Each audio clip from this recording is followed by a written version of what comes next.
have you been in the workforce? 4.5 years. What is your interpretation of the treatment of African Americans in the workplace? I feel the treatment of African Americans in the workplace is unfair. Can you give an example? Well, my last job, I feel that I was discriminated against when doing work.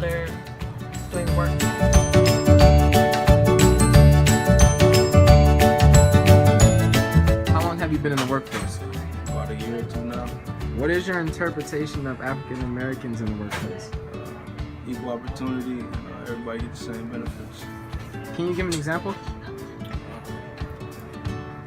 Benefits, whatever, everybody gets treated the same, stuff like that. Trying to raise taxes on everybody that's making more than $200,000 a year. I'll take that fight any day. And let me tell you, your boy, Barack Obama, caved in on it in 2010, and he'll cave in on it again. My what? My president, Barack Obama? What did you say? He's your boy in the ring. No, he's nobody's boy. He's your president, and he's our president, and that's what y'all are going to get through your head and hate me. There was a strategy when I was a younger man. I was never nobody's boy. But when I was a younger man, there was a strategy by a great champion named Muhammad Ali. When you're facing an imbalanced opponent, and you can't outpunch them because they got 61 extra ropes, you're rope-a-doper. And maybe he's leaning on the ropes and let you guys punch yourself out. Look at the pose, rope-a-dope. You are punching yourself out. The public are sick of you giving the rich cuts while they're unemployed.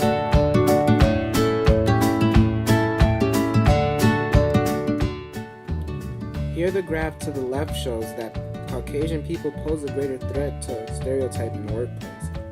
The graph to the right shows that no African American pose any type of threat to stereotype at all. How long have you been in the workforce? Around 2 years. How do you feel about the treatment of African Americans in the workplace? I definitely feel like they're discriminated against in the workplace. Why do you feel this way?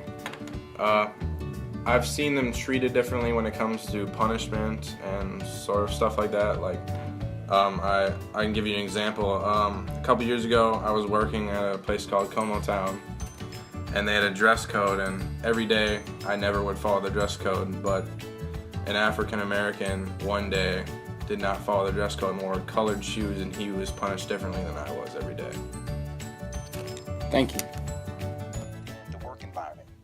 Because even outside the work environment, I still have had to experience different levels of quote-unquote racism and mistreatment based upon stereotypes that people have, just levels of ignorance that people have, and they project that ignorance onto you. And it's like, I've never done anything to anybody, and I've never hurt anyone or cheated or stolen or any of that kind of stuff, and yet people assume that that's what I'm there to do because I'm a quote-unquote African-American male or because I'm a quote-unquote black man. Now, is that fair?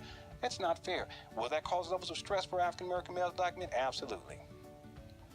It's stressful. Because you can't walk down the street without a person assuming that somehow you're out to do them harm. See, and even if it's not stated, you still pick it up in their actions and in their behavior. It's like a psychic thing. It's a psychic phenomenon. Because see, and I've had this experience when I was touring in Japan, I didn't feel that.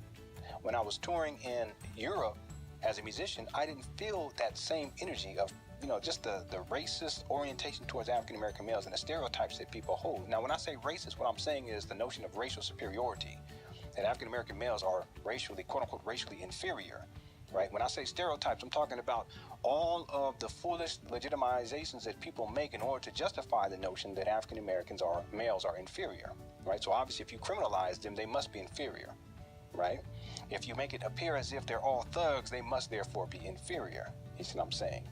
But when I was in other countries, I didn't feel that same pressure and that same weight. It's only when I returned back to the States and I started feeling it again. And there's a lot of African American males who have had that particular experience. A lot of musicians, jazz musicians in particular, when they would tour and they would go and they would perform in different places, they in many cases they didn't even come back. They didn't ever want to come back because how they were treated by people in other countries and in Europe was totally different than how their own quote-unquote people treated them.